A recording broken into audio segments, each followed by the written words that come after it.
We're dedicating this video to such actions and the people who participate in them. And for those of you who would have liked to have been there, you missed a great panel. But here it is on Environment TV. I'm Ken Gale.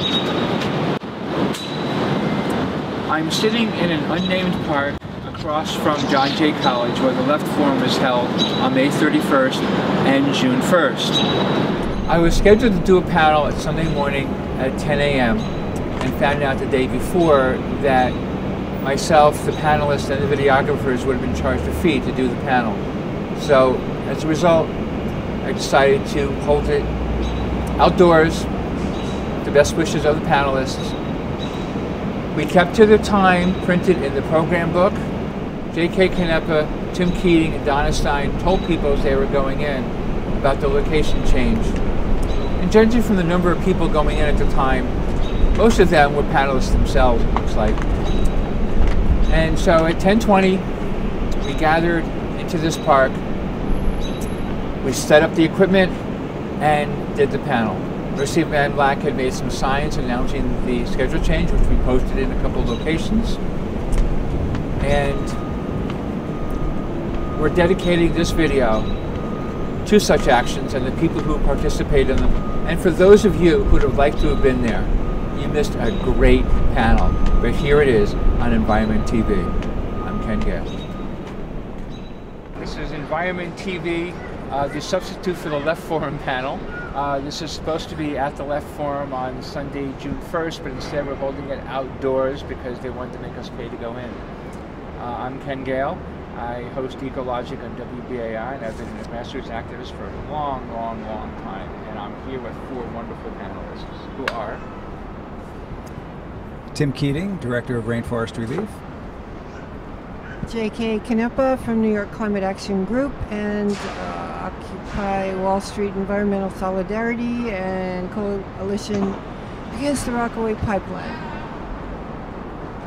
I'm Fraczek, the coordinator of Sane Energy Project, and I also work with Occupy the Pipeline and build giant artwork with the People's Puppets of Occupy Wall Street.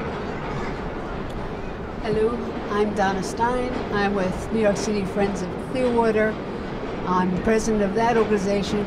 We just started a organization, Pete and Toshi Seeger Environmental Educators Network, which we're working to develop. I'm also with Occupy the Pipeline, Occupy Wall Street Environmental Solidarity Organization, and Reclaim.cc, a organization that's going to expose the corporate takeover of organizations, and starting with the UN. Okay, so there are small environmental groups, there's large environmental groups, there's people who work only locally, people who work internationally. What's the difference? Ken, let's start with you. I find that working on a grassroots level, I tend to have much more power, I guess, over our actions, and we can sort of, everybody has more of an input on how things are going to go and how things are going to be said. We tend to, when we do work with, we do a lot of times work with larger organizations to, you know, for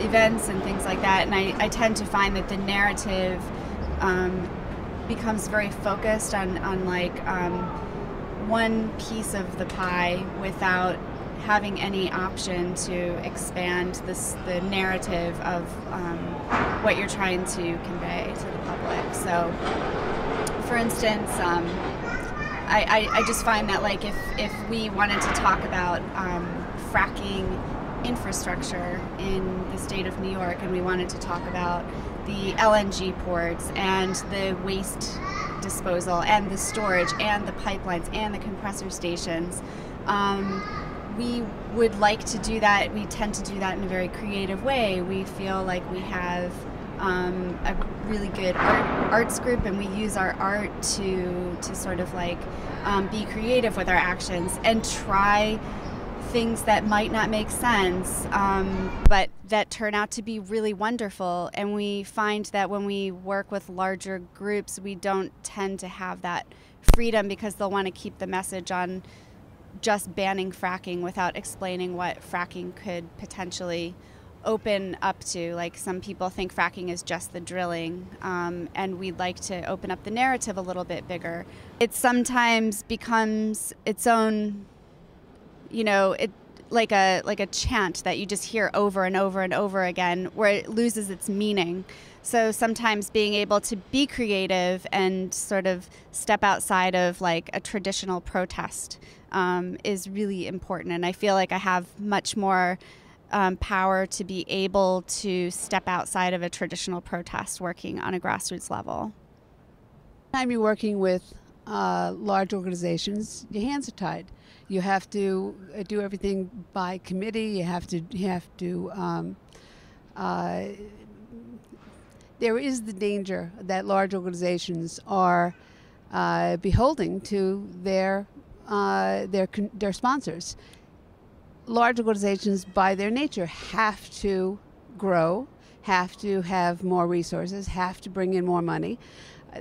Grant money is not as easy to get as corporate money, so they're compromised. When you get organizations like New York City Friends of Clearwater's parent company, Hudson River Sloop Clearwater, they take corporate money, but not large corporations, local corporations. This is the first time in decades of activism that I've worked for with New York City Friends of Clearwater is a 501c3. We're still grassroots. We're all volunteer. We have no budget. We don't pay anybody. We don't have an office, although that would be nice. But with the grassroots organizations, you are free to be creative. You're free to do whatever you want. I'm very active in Occupy Wall Street groups, and I probably would be curtailed from that if I worked for one of the national organizations.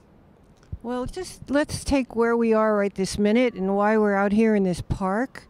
Now, we're not talking about a grassroots organization, the Left Forum. We're talking about a lot of grassroots organizations who are trying to give their panels a voice and trying to get the word out to the audience about 46 different issues are going on at the same time. And the amount of money that's being charged is so prohibitive that it doesn't reflect the left. This is similar to what's happening in the grassroots. I know that everybody's going to say really appropriate things, so I cheated. I brought something here I wanted to share. This happened a year ago. It was called the Spring Gala. It was in honor of our departed, not missed Mayor Bloomberg, the Green Mayor, and he was celebrated by the League of Conservation Voters, the New York LCV, for his environmental advocacy. And the biggest benefactor, one of the three biggest benefactor, was Scott's Miracle Grow. Scott's Miracle Grow is the American arm of Monsanto. Patrons include Chesapeake Energy Corporation. Chesapeake, who, by the way, donated $21 million to Sierra Club National. It included Con Edison, the friends of ours who are bringing Spectra gas, frack gas from Pennsylvania. It included NRG Energy, who invests for people in gas and oil. And let's see, Entergy, the nuclear. So let's get to the big greens who are also at that dinner. And I'll skip over a few like NRDC and Williams. Williams was famous for Transco Pipeline and the Rockaway Lateral. Who are they sitting with? They're sitting with NRDC, they're sitting with League of Conservation Voters, and they're sitting at the table with Environmental Defense Fund. So that's what happens when nationals get entangled in, I just want to say something about corporate versus foundation funding. Foundation funding is corporate funding. Let's be clear about that. Foundations money doesn't come out of thin air. It comes from the corporations who have invested in the biggest money-making industries, lumber, gas, oil, coal. That's what foundation money really is. Or it's the rich children of the Rockefellers and the Fords and the Mercks. Merck was at this dinner too. So one of the things about the grassroots from personal experience is that we get out in the community, or we come from the community, and we talk to the people in the community.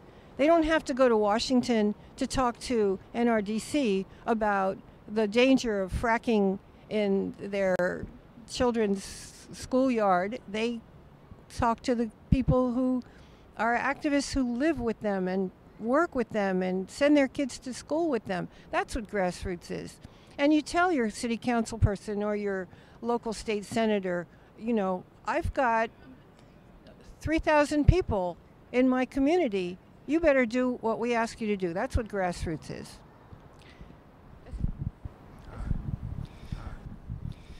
Well, that's certainly a good start. I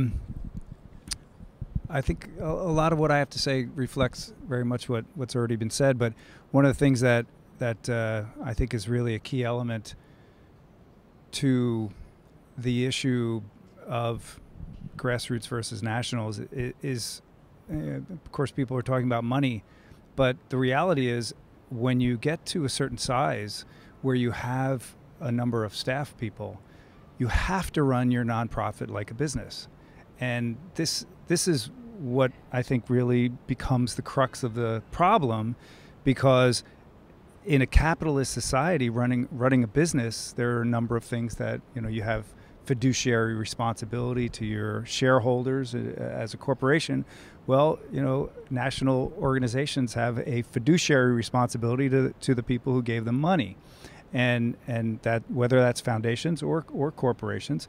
You know, somebody said foundations aren't corporations, but you know, and certainly there can be a difference between corporate money and foundation money, but the reality is the foundations also function as businesses. And I mean, I've been to meetings where foundations are talking about being the first into this issue or being the foundation that was known for that issue. And so there's like competition among foundations to perform, just like there is competition among national organizations to perform for their foundations and for their corporations. So and the reason there is competition is because everyone is going for the almighty dollar, because you got to pay your staff, you got to pay your bills for your office, you have to pay for, you know, equipment and whatnot to do actions if you're even doing that kind of thing. But so it really becomes about performance, and this, you know, it's like if you're competing in a capitalist marketplace, then there's certain things that you have to do running your organization as a business, and one of them is you can't be sidetracked, you can't be distracted by what happens at this particular demonstration, or distracted by that other issue, or somebody gets in touch with you and they've got something that seems really, you know, amazingly important, but no, can't get distracted by that either, because we've already set our agenda for the year, we've set our goals, and basically each one of these victories will then be rolled over into notoriety or satisfying our funders so that we'll get more money. And you know, the grassroots really doesn't perform that way. We're able to, I think one of the advantages to being grassroots is when something comes our way that's like really stunning, oh my God, this is a really something that somebody should do something about it, we do something about it, you know. But the nationals can't do that. They absolutely cannot do that. And how many times have we called on national organizations, hey, you know, look what's going down. We just found out that such and such an entity is about to go out to bid for, you know, 40,000 board feet of tropical hardwoods. Sorry, can't help you, you know, and so we're on our own. And for us, organizing is about going to other grassroots organizations and seeing if we can pull them in. And sure enough, even if somebody's working on fracking or somebody else is working on, you know, jobs versus environment or something, they'll send a couple of people. You know, maybe we can rally a few folks out of that organization and whatnot. But forget it trying to get anybody out of a national organization, because they've got their agenda, they've got their staff time, punch in a card, this is what I did today, and this is how my work today contributed to meeting that particular campaign goal, so we can then send that email out to our supporters and say we had a victory, or send us more money, and then the foundation will say, oh great, we'll fund you next year. That's really what it's all about. And so on the other side, though, money is resources in this horrible system that we've got going here, and so it is extremely difficult to get stuff done without these resources, and so that is the disadvantage, of course, of being grassroots. But it's very interesting. I think a lot of us in the grassroots, we're always walking that fine line. We'd love to get more resources, but I can't tell you how many times Rainforest Relief has been offered certain types of funding from corporations, and how many times we've turned that down. There was one organization that said they would give us a certain amount of money per square foot of flooring sold, because they were saying it was environmentally friendly, and we looked at it and finally said, we can't take that money, because we feel like it would compromise our position, it could have amounted to plenty of a lot of money that we could have done a lot of things with. But I think that's one of the key differences, and maybe the nationals think about this too. Okay, do I take money for? We had an argument when Rainforest Alliance took some money from Home Depot in the midst of the Home Depot campaign. Even Rainforest Action Network was like, well, wait a minute, Rainforest Alliance, what are you doing taking money from our campaign target, the very organization that we're going after? So there is that discussion that goes on sometimes, but I think in terms of where you draw the line, from whom you'll take money, it's very clear to me that we're much stricter than certainly the national. So that's another aspect of it. All of you were talking about large groups have to grow, and they have to do certain things in order to grow. But then as grassroots groups, we want to grow too. I mean, we want more people to be involved with our issue. So what are the differences between growth between the two?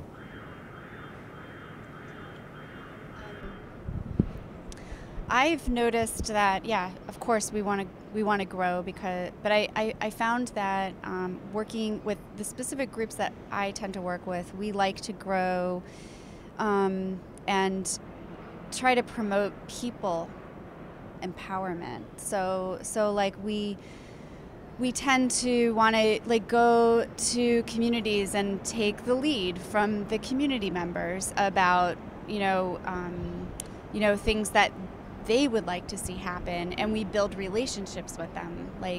For instance, in East Harlem, there was a gas pipeline that had just blown up, and so my group, Occupy the Pipeline, we decided to go and meet with some of the people that had already activated around it, and we'd like to create a relationship with them and take their lead, and that's the way to grow organic relationships. And I find that if I were working for a larger organization,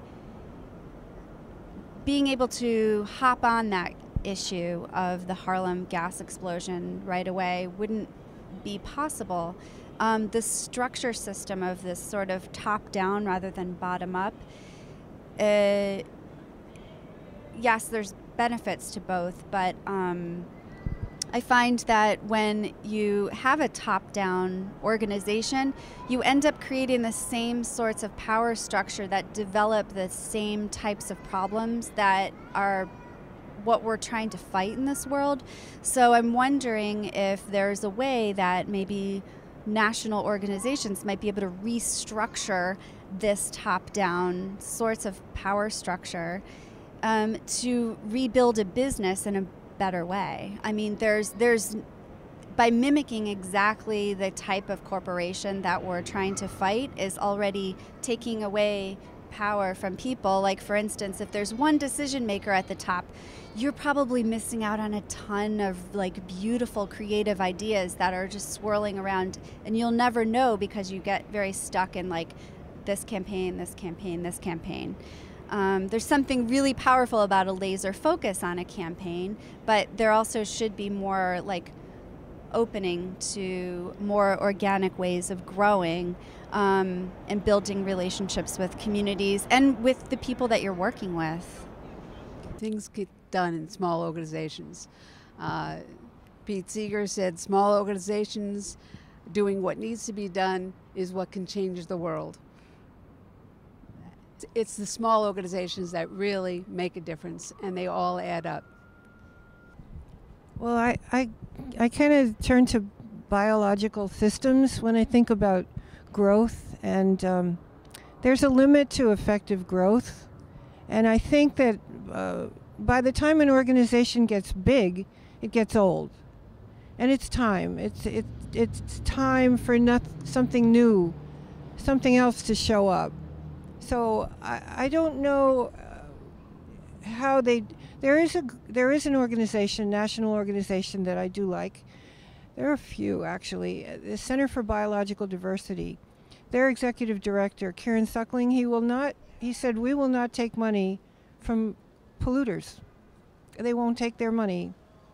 And NRDC, on the other hand, if I had time, I'd tell you about their collusion with Enron and their collusion with Weyerhaeuser and anyway, Conoco. I think that it may just be in the nature of the biology and actually the physics of systems and groups that at a certain point an organization outgrows its original mission unless it's very careful, unless it's very carefully tended, and the intention remains throughout all the changes of people and all the evolution of the organization.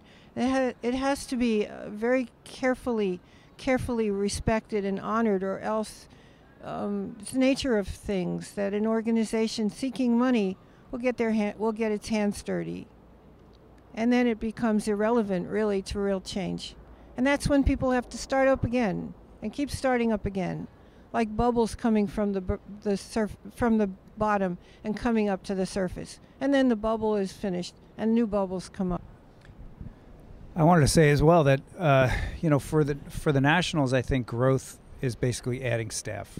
And how do you add staff? You add staff with money. I don't think the Grassroots in particular always thinks that way. Certainly we'd love to add staff. Very often we don't have any staff to begin with, so adding staff would be like one. But I think that for us, growth is what we're looking for is greater reach, more volunteers, more awareness of the issue, and that doesn't necessarily translate into we got to hire another person or another two people. So again, it really I think boils down to money, because we can sometimes grow our issue without real money, like a lot of money, whereas the Nationals almost always. And it sometimes I get quite frustrated and annoyed getting just all of these emails constantly from these national organizations. And hey, I'll sign a petition along with, I'm sure everyone else, but okay, so you sign a petition and then you get a weekly or bi-weekly or maybe sometimes even daily email from these organizations. And what does that mean from that organization's point of view? Well, it means that somebody's sending out that email. Somebody is writing it up, so it's more staff people. It always translates into we have more money so we can hire more staff, and that's what we call growth. Because for them, more awareness, greater outreach, and more people power is always based on more staff, always. So it always translates to a need for more money. So I think that's one of the big differences. You brought up NRDC, and I thought I would, I have like a love-hate. I won't even go to hate, because I personally have not had any real negative issues around NRDC, but I do have a story that I think is kind of interesting. back in the 90s, we were fighting along with, I think it was probably about 6 or 7 of us in New York that were actually taking on the whole issue of Clockwood Sound, logging in British Columbia, and thus our campaign was the New York Times. We found out that the New York Times was getting a small portion of the paper they were using in the West Coast edition from this company, Macmillan Bloedel in Canada, that was doing most of the logging. And so we managed to, and it was incredible, this woman, Lisa, who managed to secure at the shareholders meeting in New York Times a meeting with Arthur Sulzberger. Hello. We've got a little female house sparrow here. So we got this meeting, and of course, at the time, there was this Clockwood Rainforest Coalition, which was NRDC, Greenpeace, and Rainforest Action Network, a lot of big nationals, and so they wanted in on the meeting that we secured. So we let someone from NRDC come to the meeting, and it happened to be a very well-known son of political family who was on the board of NRDC coming to the meeting, and it was interesting that he didn't come to the pre-meeting. Someone else from NRDC, a couple other people from NRDC came to the pre-meeting, and all of us were like, New York Times canceled the contract. That's all we're going to accept at this meeting. This is our goal. We've been fighting for months and months, along with Sierra Club New York and PERC and a number of names of organizations that were basically iterations of all the 4 of us. We had 4 or 5 different organizations we were all part of.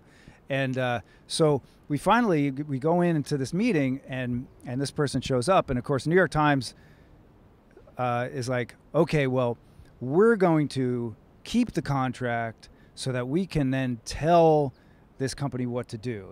It's like positive engagement, or I've forgotten the term that they use, but constructive engagement. And we're like, no.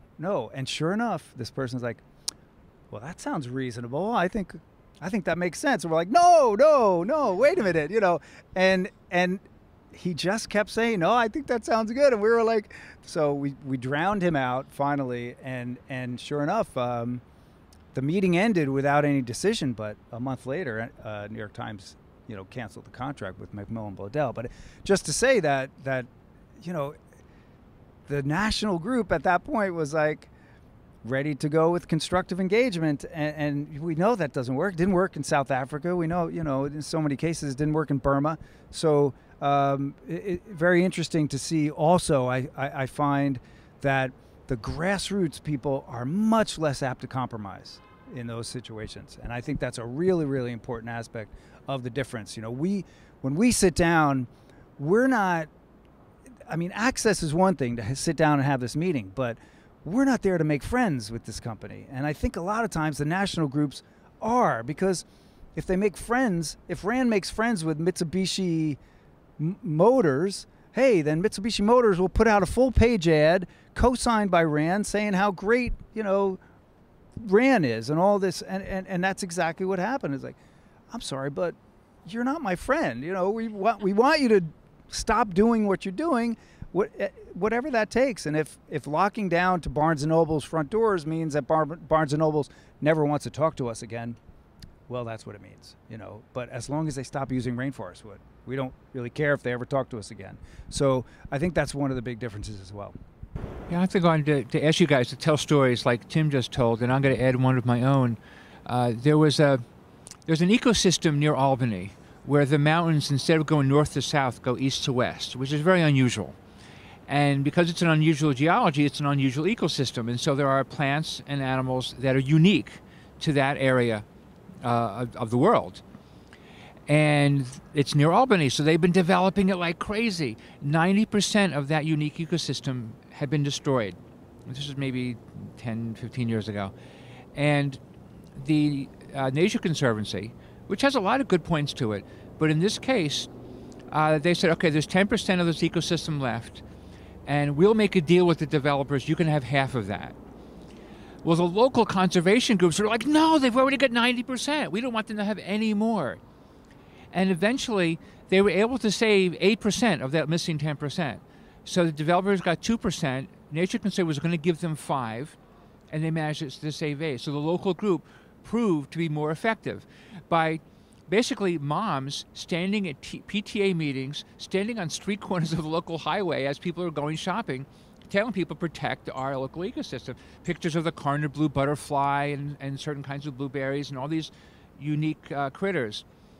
And so it's another example of local overruling national with all their money. But anyway, you guys all have great stories. Yeah, I've got lots of good ones. Trying to think what would be appropriate for me to talk about. A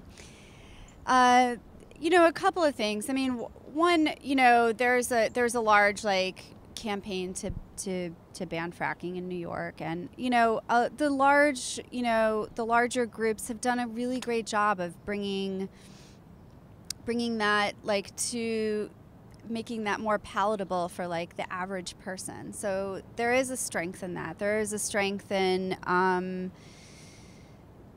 having the access to get through to the masses is powerful. But I also find, so at rallies, when we work together with larger groups, the people that are there protesting don't feel that it's theirs. It doesn't belong to them.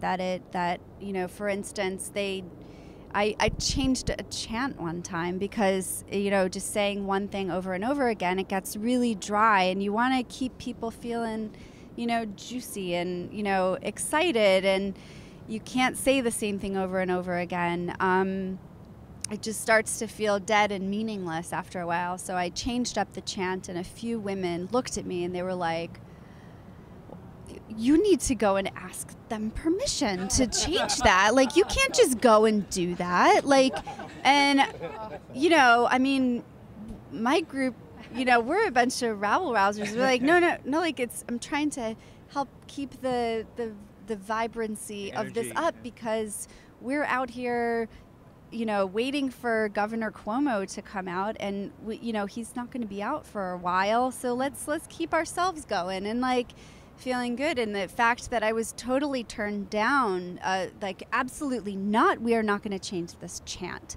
So I was like, that's what that creates, is that top down creates that, where the community doesn't have a sense of ownership over banning fracking. It doesn't belong to one organization. It belongs to you, who wants your water to be saved and wants your food to be preserved. I mean, you are a member of the earth. You are here fighting for this for a reason, and it's just that top-down structure can make it really disempowering. That's a very good example of it, I find. So, yeah. There's a compressor station in Minisink, New York, and the local organizations there have enlisted other grassroots organizations here in New York, and we're all working together to try and bring attention to stopping this travesty that's in the richest agricultural area in New York that produces our organic foods. They are spewing out chemicals into the air. It's like the very worst place, if there ever was any good place.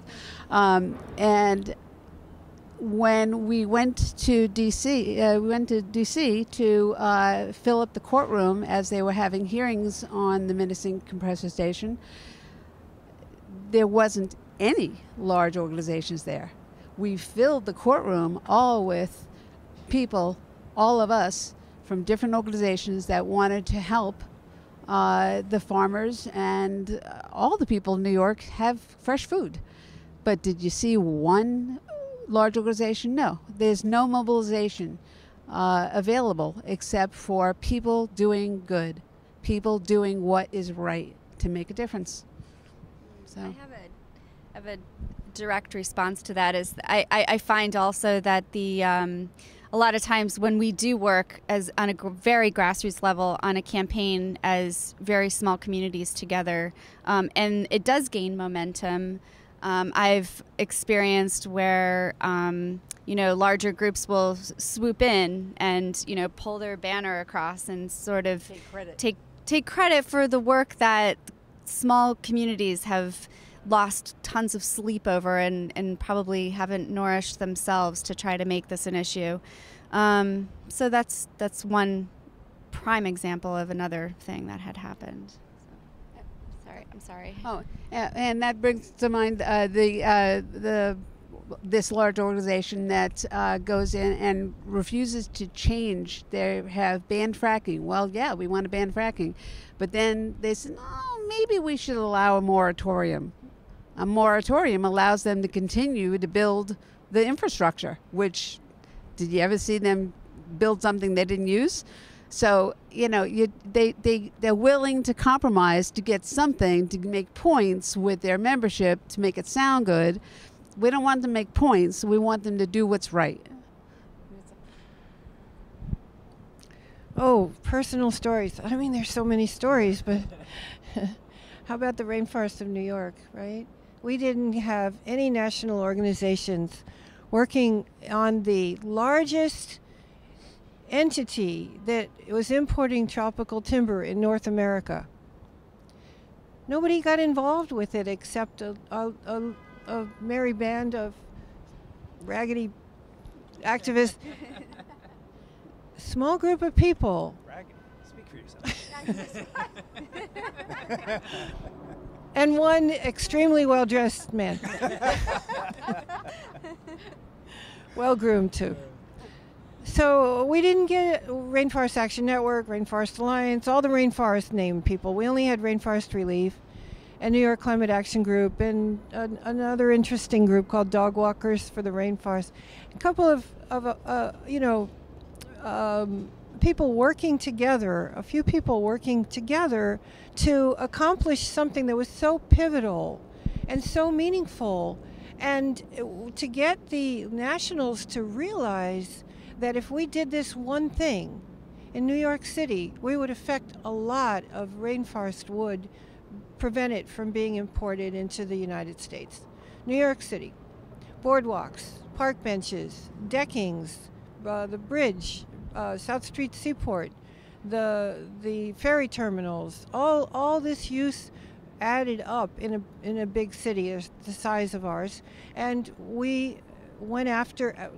Rainforest Relief went after the mayoral administrations year after year after year after year, and finally, with some other groups coming to work together, we did it. We did it. We did it by ourselves, and we did something that really mattered. You have to target when you're small, when you have only so much energy, when you're working for a living to pay your rent, and then you're spending the rest of your time at meetings or actions or climbing or when you're spending that kind of time, you have to be very, very selective. You have to choose everything that you do with the maximum impact. And where can you have more maximum impact acting locally than right here in New York City? But the nationals didn't get it, but we did. I'm going to continue on the last story because I wanted to add one other factor, kind of some of the things you guys said that came up after the New York Times canceled the contract. We found out, ended up getting somehow, don't know exactly how, a letter that Rainforest Action Network had sent to one of their funders. And basically, they were saying in the letter that, in effect, their network was responsible for winning the New York Times, and the words were East Coast RAGs. Now, RAGs was the acronym for Rainforest Action Groups, and we were, a couple of us in the that were involved in the New York Times campaign were Rainforest Action Groups and were members of the Rainforest Action Network. But, and I was saying before we actually came here, that kind of what happened in terms of Rainforest Action groups and Rainforest Action Network, and eventually Rainforest Action Network saying, well, we're not really a network, we are just this organization in San Francisco, so you guys are kind of on your own. So we were on our own to do whatever that work, raise our own money, find our own staff, et cetera, et cetera. Oh, but when we actually had a huge victory that had to do with a campaign they were involved in, it was their East Coast rags that won the New York Times. And they were sending this to a foundation to get more money. And this kind of thing, we actually almost completely broke ties with that organization at that point once we saw that, because we had been for many years going back and forth, as had a number of organizations with Rainforest Action Network, about credit, where credit was due. And another moment action comes to mind at this Rainforest Action gathering that we used to do annually with all the groups from all over the country that were involved in rainforest work. I co-organized, Rainforest Reef co-organized an event a gathering right outside Philadelphia. So what we would do is we would end up with 80 or 100 people at these gatherings, and so we always would do an action after, because you've got 100 rainforest activists suddenly in one spot, and go after somebody and do something.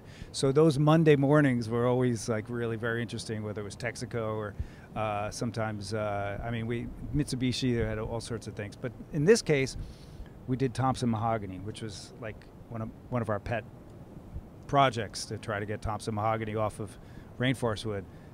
So we ended up organizing at this Rainforest Action gathering how to do this protest Monday morning. And so a couple of us, two of the very same people that were involved in the New York Times campaign later on, we went into the lumberyard and with a banner and climbed up on top of a stack of rainforest wood and unfurled this banner, "Mahogany is murder." And someone with Rainforest Action Network took a photo of that. And there it was 2 months later in their newsletter as the action that happened at the rainforest gathering, and not even mentioning who was, like, the groups that were represented by the people that were up there, or the fact that the action was, I scouted it, we organized it, and the whole gathering was hosted by Rainforest Reef and Philadelphia Rainforest Action Group. So none of that was mentioned in the newsletter that went out to, of course, all of Rainforest Action Network's members. It was just, here's, again, rags, hanging a banner at Thompson mahogany. So it was that kind of thing for years we had been dealing with, and after a while we kind of gave up and said, you know what, we're never going to get this entity to actually give some credit away from themselves, because again, it all boils down to their own recognition, their own convincing their funders that they're effective, that they're winning campaigns, et cetera. And to suggest that it might be someone else, can't do that. You're going to lose that power. Okay, now this is taking place during the Left Forum, and I created this panel about comparing grassroots and national organizations. And of course, everybody here is from a grassroots organization or several grassroots organizations. And the reason I did that is because national organizations have plenty of representation at the Left Forum. Almost every panel there is with large organizations of different kinds. So I was really pushing to let some grassroots people speak and have their voice, and I'm letting the Left Forum say, look, we do grassroots too. But, well, we're outside the Left Forum, so maybe they can't even claim that. But, yeah, but my point is that where it's a bit of a paper tie, roots groups, do they have no other advantage other than money and staff? Well, they have reach. They definitely have reach. Yeah, I mean, to sort of take off on what Tim was just saying, it's also, if there were perhaps maybe like a radon in our fracked gas campaign happening in New York that a lot of the smaller groups have worked on, and maybe a larger group swooped in when we actually had some successes with, some of the things that we were working on. if you make a stink about that, they have control of the dialogue to say, oh, now look, these people aren't working as a team towards fighting fracking. You're the ones that are trying to, create problems and not working together. So, so they have the reach of controlling the dialogue that goes out, and that can work one of two ways. It can be very positive. It can be great that a lot of people are learning about what fracking is. Like, who are all these people shouting about this word fracking? I'm seeing it over and over and over again. I'm gonna look this up, and then they find out, and it's good, for education. And that's a very positive thing. The structure that is behind that, though, yes, does tend to leave out, the people empowerment, which I think is a really big part of changing the world. For instance, JK was working on addressing things like fracking infrastructure, and she also brought in rainforest wood to address in Long Beach, New York. And, typically, I would, because I have just a passion and focus of focusing on gas infrastructure and fossil fuels, I was able to say, yes, like that is, rainforest wood is part of the problem of the dark energy that's, perpetuating the death of the planet, or death of the life on the planet. And I would like to include that in what I'm going to be addressing that day. So I build large storybooks to talk about, on a very elementary level, very complicated narratives to perform for people. So I was able to say, yeah, I want to talk about this liquefied natural gas port that's proposed off the coast, but I also want to talk about the rainforest wood that they want to use to rebuild the boardwalk, because that's all part of the destruction of our planet. And I feel that if I had been working with a larger organization, I wouldn't have had that freedom to just open up and, make a mention and make that a big issue and pull and link these things together. So. And to be clear, all voices to fight the economic and environmental and social injustices are needed. We just need to be aware of what the shortcomings are. I first learned about fracking 5 years ago from a Sierra Club panel. I met Al Appleton and got several people involved in New York City Friends of Clearwater's fight against it and brought attention to it. So they do good work, but we need to be aware what the shortcomings are. That's all. Well, when you say the advantages of a large national organization, advantages to whom? What do you mean by advantages? You mean advantages to the cause, right, to the greater cause? Okay. So I think that if a large national, I don't mean to push Center for Biological Diversity against other good organizations, but their mission is to protect diversity. So if your mission is to protect diversity, so many other campaigns can plug into that, or you can support many other campaigns, because there's always an issue of what life is at stake. If we're talking about the Rockaway pipeline, one big component of the struggle is that the Jamaica Bay is endangered. The right whale migration path is endangered. The Atlantic Ridley sea turtle, very, very delicately poised on the brink of extinction, is endangered. So Center for Biological Diversity focuses on that one aspect of things, not on impacts to humans, not on economical issues. So that's an advantage if they do what is needed. Or the Earth Justice. Their job is to be the lawyers for the campaigns, for the different campaigns. If Earth Justice were responsive to the grassroots, we could have lawyers out there as a national organization that we could plug into. That would be an advantage. But I don't know, really. My experience of Earth Justice is that they represent the large nationals in lawsuits. They used to be part of Sierra Club. Yes, they came out of Sierra Club.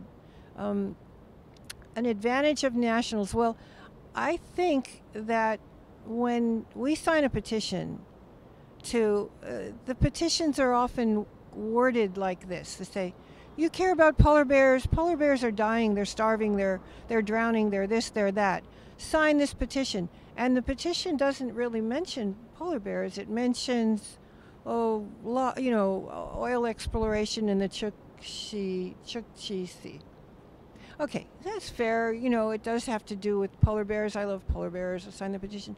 And you're signing a petition to whom? You're signing a petition to, let's say, NRDC. Now, NRDC can sit in the back room of Congress, or they can sit in the boardroom and they can represent you because you signed their petition. So they can count you. So the advantage, if the large nationals would fulfill the mission, would be enormous. That's the only advantage I see. I was with Greenpeace for 9 months, and while I was there, I saw a lot of things that really bothered me. I had great concerns about the way money was spent.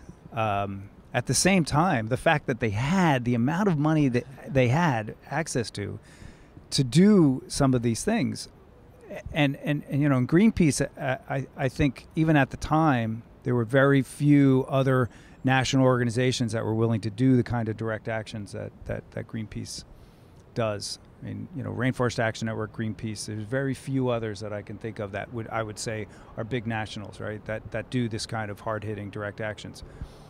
Greenpeace, while I was there, we ended up organizing a ship action in Miami and just going after this one container ship that had been shown by Greenpeace people in Brazil was carrying illegal mahogany.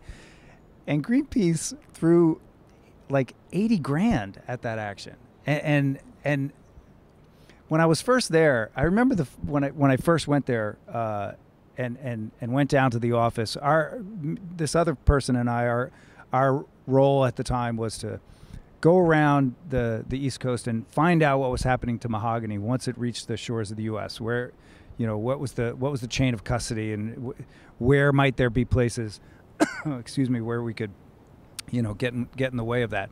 So I'm figuring, we're gonna get in some ratty old van and sleep in the van and tool around and eat out of cans and whatnot, because that's what we do, right? So I get there. Dumpster dive, whatever, for our food. No. So I get there, and this other guy's like, dude, we're on the gravy train now. So, we're staying days in. We've got this minivan. The two of us, we got a minivan. I'm thinking to myself, I'm looking at the bills for these things, and, days in, $99, okay, we got free breakfast. But it was like $99. I'm thinking that's 3 school kids or 4 school kids. They're $25 to become a member of Greenpeace. One night, boom, and I'm thinking to myself, well, so anyway, after it was all done, though, the reality is it kind of hits home in some ways that we needed to be able to do that in order to pull off this action. There were certain things that we needed to be able to do. Now, would I have done them differently? Probably. But at the same time, it was kind of nice to be able to actually get a good night's sleep and, be ready to go into these lumber yards starting at 12 midnight and doing that night work, and be able to at 4 a.m. go back to a hotel room and sleep till 9 o'clock or something. But the other thing about it was they threw all this money at this one action, and we didn't even pull off the action. I mean, we were with a bunch of people. They flew in from literally all over the world to pilot these boats and Zodiacs and whatnot. And We never got the banner hung.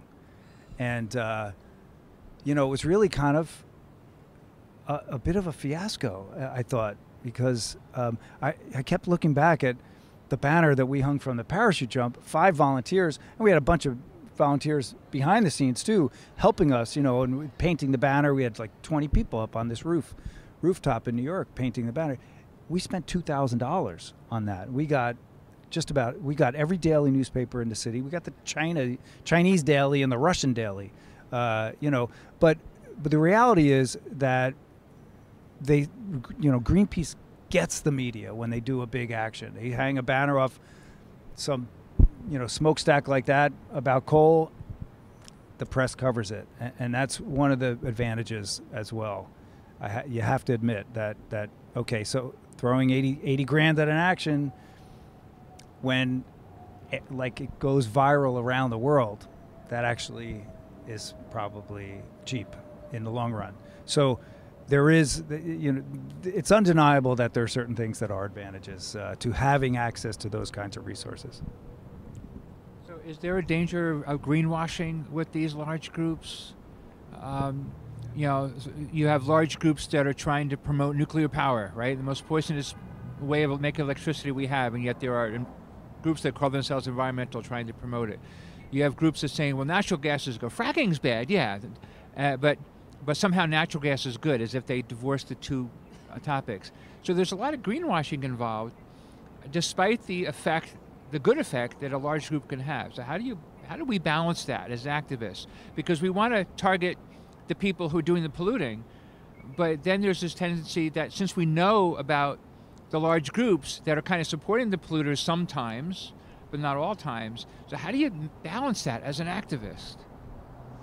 I don't know if I can take that question right now. I have to think about it. Yeah. I think one of the realities of that is that very often you don't balance it, and how often have these kinds of debates so-called fractured the movement, you know, and certainly a lot of times, as someone, I think Donna, it might have been you, said that the nationals are quick to capitalize on that and say, oh, or maybe it was Kim, that oh, they're being contentious and fracturing you know, the movement, but the reality is, the reason the movement gets fractured is that the larger groups come in and compromise the position of the local groups. And you know, frankly, in a few instances, Rainforest Relief has not been the grassroots organization either, even though we're all volunteer. You know, we've fought campaigns in all around the region. And geez, in Ocean City, I don't live in Ocean City. None of the people with Rainforest Relief live in Ocean City. So really, the grassroots is not Rainforest Relief in that case. It's the people in Ocean City. And so we've had disagreements on you know, campaign strategy and what is okay and what isn't okay. But one thing that we did, working with the local folks, Friends of the Rainforest in Ocean City, is finally said, we're not going to create the policy decision here. It's got to be up to the Friends of the Rainforest, and we'll adhere to whatever decision they make. I can make recommendations, and actually sometimes even in public say, look, that's not really our position, but we're not going to come in here and outposition the local group. How many times have we seen that? I mean, going back to Clawquot Sound, it was actually the reason why we were fighting the New York Times and other groups were going after Pac West for their phone books made out of rainforest paper out of British Columbia, etc., was basically due to an organization in British Columbia called Friends of Clawquot Sound, and they were the folks coming out of Tofino and these areas right around the logging, forming that organization, and eventually realizing that a big component of that campaign had to be in the U.S.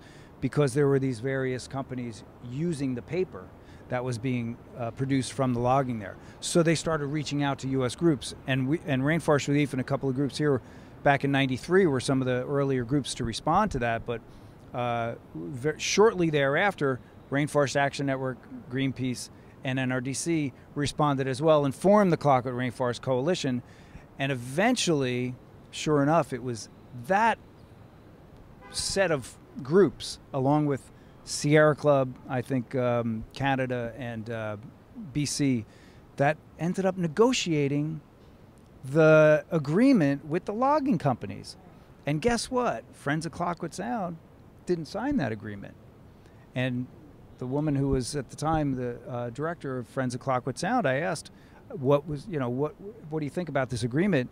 And she said, well, we couldn't sign it because it involved more logging in Clayoquot Sound. So we felt that there was no way we could sign on to an agreement that meant that even any more logging could go on. And so sure enough, these big organizations came in. You talk about greenwashing. I mean, that agreement, if you look at it, and Home Depot, perfect example as well. Define greenwashing? Well, here's a good example. Home Depot decides after 2 years of campaigning, and we were involved in that as well, but it was Rainforest Action Network that was kind of the lead national group on that campaign. They finally create a commitment that says we will end the sales of all wood from endangered forests. This was in end of 1999. We will end the sales of all wood from endangered forests by 2002. And so 2002 rolls around, and lo and behold, you go on their website, and that agreement, which we all had a copy of because we'd seen the press release from Home Depot, we still had copies of it. Lo and behold, their wood policy is actually slightly different than what they said in 1999. So, and then sure enough, it changed a few years later as well, again. And each time it changed, it allowed them to still sell a little bit of wood from endangered forests, and maybe a little bit more from endangered forests. And what it became about was, we're going to sell more certified wood. We're going to, avoid this egregious that, but sure enough, you go into a Home Depot design place today, right here in New York, and you see flooring that's all, tropical hardwoods. That's definitely coming out of endangered forests. I can point out 6 or 7 items very quickly in a Home Depot that are all endangered rainforest wood, or wood from endangered forests. Let me put it that way. And but Home Depot is seen as they tout their wood policy as so incredibly sustainable and progressive. And Rainforest Action Network has never said boo about Home Depot since the campaign victory. I mean, they had somebody on staff doing follow-up for a little while, but then no more. And so Home Depot kind of gets away with being a friend of the environment, that their wood is all great, but it's not really the case. So that's what I would call greenwashing. The politicians and the large organizations start talking about fighting fracking, but they're not against nuclear. And they're calling nuclear clean energy. That is the biggest greenwashing out there, when they're calling nuclear anything but the most horrific danger to people ever. We're talking about hundreds of thousands of years of pollution, not just a few, which is our lifetime. Fukushima is still a danger to us. You don't even hear it in the news anymore. Fukushima has been put under the cover totally, and it is still a danger of hurting our world. And so I think nuclear is the biggest greenwash subject out there. You guys, everybody listening to this, you are environmentalists. You need to know that if you love the air and the water and the ground and people and animals, you are an environmentalist. And we need you all to join the grassroots organizations, or speak up and form your own grassroots organizations. Your voice needs to be heard. It's only your voice that is going to make a difference. So talking about greenwashing and talking about fracturing the movement, and they're related, I was thinking about the Great Bear Rainforests and how Greenpeace took a lot of credit, and Kimberly Clark, right? took a lot of credit for working out a deal to save the Great Bear Rainforest, but they saved half of it. They gave up another half of it. And they didn't negotiate with the indigenous people who are still talking about how they were betrayed. So that was a giant greenwashing. People can look at Kleenex and say, wow, they worked it out. They saved half of this. They don't know it was half. They saved this giant rainforest in Canada. So that's a glaring version of greenwashing. But when we attack, and that's the word, right? When we attack the nationals for greenwashing, instead of the corporations that are at fault, are we doing the right thing or the wrong thing? I think that as painful as it is to do this, to go against an organization that speaks as saviors of the planet, to know that they're really betraying us, we have to do this. We can't negotiate 350 parts per million up to 400 or 450. We can't do that. We can't let things get softened and slid under. We can't play with the physics. This is life at stake right now. Life is at stake, not just human life. Much of life is at stake right now. And we don't have the privilege of being polite to the national organizations. They have to be called. They have to. And if these numbers of people, these numbers that they claim as part of NRDC or part of Sierra Club, of course Sierra Club, they get money from their members. If these organizations are called to task and they have to step up, a lot of voices will carry. So I think that as unpleasant as it is to speak against groups that so many people put their faith and trust into, is absolutely essential, or we're not going to make it. We're just not going to make it. About greenwashing? Well, a couple of things. I mean, I think that the United States government having an environmental protection agency is the biggest part of greenwashing. They work against the people. They compromise so much, and their name is the Environmental Protection Agency. There's no possible way of actually calling them out because our democracy isn't working.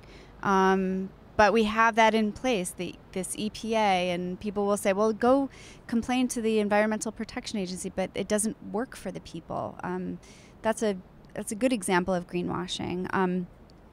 Another personal example of greenwashing is in my former life, I used to work as a handbag designer in the fashion industry, and I would make handbags that were made of PVC, and one good thing, I refused to work on the leather lines. They granted my vegetarian lifestyle permission to not work on the leather lines. But, I worked on, a PVC line that was made of fossil fuels. And this enormous corporation had a sustainability office. And they nominated me as like their sustainability captain for my handbag squad. And because I was seen as like the hippie that cared about the environment, and and it's like these people didn't do anything except write letters to the public for their shareholder meetings on what they're doing to become sustainable, and they didn't do any of it. I've been to the factories in China. They're not doing anything to be sustainable. The very structure of their corporation is not sustainable, going back to how, I'm worried about large, environmental organizations following that same structure of a large corporation that isn't sustainable. So luckily I don't work in that handbag company anymore. We're about out of time, I think. So let's tie up with all of you telling everybody what your grassroots groups are doing right now. Sane Energy Project, we're working on establishing an upstate-downstate relationship with farms and people. So we're working with the Food Not Fracking campaign, and we're trying to encourage people to get to meet their farms and establish real relationships with farmers and with their food. Once people understand where their food comes from, I think that they will understand how fragile and important it is. And we're also working on Citizen Radon Watch to, that's another stab we're trying to take at the fracking industry to prevent people from, from having their natural gas that is currently coming into the city be monitored for radon levels, because we know that there's high radon coming into the gas into New York City right now.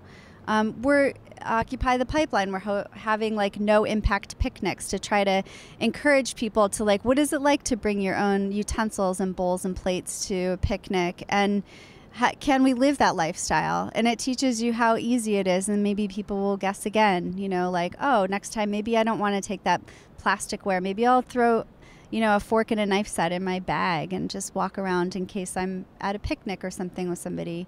And, we're always making big, giant artwork to, just go and tell stories to the public about, different ways they can get involved and different ways that they can learn and be educated upon how to be a better person in the world.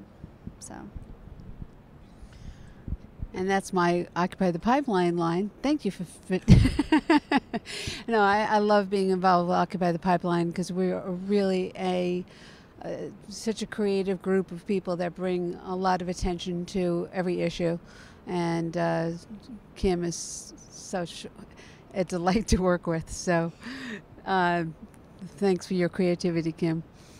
And the New York City Friends of Clearwater is an environmental education organization. We go into street fairs and events and table, bringing attention, trying to educate people to the issues. Our new venture of, I shouldn't say a venture because we're all free, our new project with Pete and Toshi Seeger's Environmental Educators Network is going to really hopefully have a really huge reach to both educators and people who want information about the environment all over the country. So it's going to be huge, and we invite people to be part of that. And you'll be hearing more about it. Reclaim.cc is going to bring a lot of attention to corporations usurping large organizations, and we'll be hearing a lot more of that too. Well, let's see. I'm part of Occupy the Pipeline too. But they said it. Coalition Against the Rockaway Pipeline. Well, the Rockaway Pipeline was approved a few months ago. So construction is due to begin, today's June 1st. Construction is due to begin in June. So what do we do now? We know that if we did muster the money to get a lawsuit going, the construction would continue. So what we're deciding right now is where to put our energy. And Occupy Wall Street Environmental Solidarity Working Group is also on that line, on that same line, where to put the energy for communities that have already had the pipelines laid, or that are communities that are fighting pipelines or pipeline infrastructure or other fossil fuel use or nuclear. And that is to go around, not to go through, but to go around the fuel itself, to help people provide themselves ways with renewable energy that they can afford and that they can control. So Ken can talk about this too, but bringing solar thermal to the Rockaways in a way that people can heat their homes in the winter and their hot water on their own rooftops, and in a way that pays off in a few years, bringing local sources of other kinds of energy, negotiating the whole wind energy campaign, and figuring out how to do it right. And another way that we're considering going is sort of like the Home Depot campaign. If you can take out one major player, the others fall in line. If we can unite with other communities that are facing Williams Company, just one company, we would have a network as powerful and as intricate and as connected as Williams' own pipelines would be. So this is what we're thinking of. And also, I'm going to let you talk about the other things that Occupy Wall Street is doing. But also, New York Climate Action Group, we're forever tied to, we're married to Rainforest Relief. No, we're not. And so we're talking about, kind of, so, or we're sister and brother is what we are. We're talking about, Tim really inspired me last month when he wrote that it would only take a small group of us to make a profound change. And we're going to talk about that some more. Okay, so we're all in the question. Right now we're in the question. Rainforest Relief, we've been around for 24 years, and one of the things I neglected to mention earlier was that how many national organizations do you know that have been laser focused on a single campaign strategy for 24 years? I don't know. Maybe Greenpeace whaling is the only thing that would come to mind to me. But we're committed to continue to work to stop U.S. tropical wood imports, and because we believe, as we have for a very long time, that pulling the financial rug out from under the primary wave of loggers in the tropics, that the loggers that bulldoze the new roads into pristine forests, is the single most effective and efficient way at stemming deforestation, which I still believe is one of the most efficient ways of slowing climate change. So we're going to continue that fight. We're working closely monitoring New York City on their use of tropical hardwoods. And I just wanted to correct, JK in a very minor way. New York City was the single largest end user of tropical hardwoods, not importer, but certainly there are other entities that we're going to be targeting as well. And I just wanted to very briefly also add to the greenwashing thing. One of the things that I didn't get to talk about was really this whole idea of certification. And I believe when it comes to certifying logging in old-growth rainforests, that's purely greenwashing, because science has shown that logging in old-growth rainforests destroys old-growth rainforests. So at whatever level of logging, even so-called low-impact, i.e. certified logging, you're actually destroying those forests. Well, because tropical rainforests are incredibly fragile. These are ecosystems, the biodiversity of which is orders of magnitude greater than almost any other ecosystem on the planet. So if you go in there with a bulldozer and even taking out, a couple of targeted trees in an acre, the loggers, one tree that's targeted, they end up destroying, killing up to 30 other trees, and that is absolutely destroying the forest at that point. You're wiping out species, and I don't care what anyone says, but if somebody is going to pretend that logging in a place where species are going extinct due to the logging is acceptable or well managed, and certainly the term sustainable is thrown out a lot, I'm sorry, I'm going to beg to differ. So, that's, we as an organization absolutely are opposed to any logging in old growth rainforest. And one of the things that comes to mind is this, a quote, a Shakespeare quote from Julius Caesar, and I think it's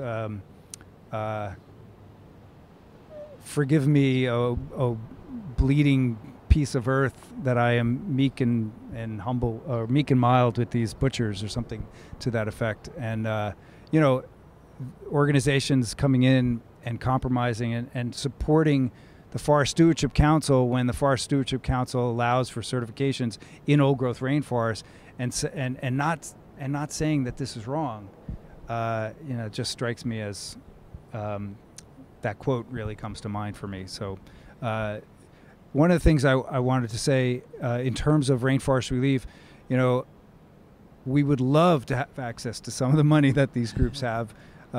We fought Avon last couple of years ago on New Jersey, almost a mile-long boardwalk they were putting in post Sandy, having their boardwalk prior to that also made out of rainforest wood, having been totally destroyed, or very much largely destroyed by Sandy.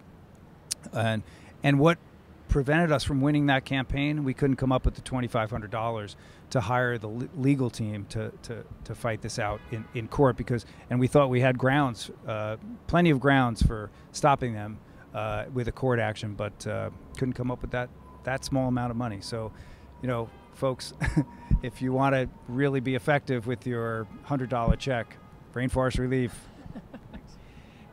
And Occupy Wall Street Environmental Solidarity Working Group still meets every Friday at 6 p.m. We have different locations that we meet. The public atrium is 60 Wall Street on the first and fourth Fridays of the month, and the public atrium at 53rd and 3rd on the second Friday, and then Judson Church on the third Friday. And we're dealing with energy efficiency issues. I had a meeting with some city council people and some architects to get something going on that. And we're always doing renewable energy stuff. We're always doing stuff on fracking and nuclear power. July 16th will be the 35th anniversary of the worst nuclear disaster in U.S. history, Rio Puerco, New Mexico. And we're working with some Native American activists on that issue this July. I'm also working with Somos Todos Japan, connecting Fukushima, Indian Point, and Rio Puerco. Yeah, we're keeping pretty busy with environmental solidarity. And of course, I do an environmental radio show every other Tuesday in WBAI, where I talk to grassroots activists like these wonderful folks, as well as scientists, and trying to combine the two. So you have good information, but you're not sitting there going, now that I know that, what do I do? These folks can help you do it. So thank you, Donna. Thank you, Kim. Thank you, JK. Thank you, Tim. This was a great panel. You really missed something, Left Forum. Shouldn't it be Left-ish Forum? But thank you to our wonderful audience who came to see us. Thank you to the great, wonderful audience that came to see us out here today. Thanks. And thank you, Environment TV. Okay, cue the applause.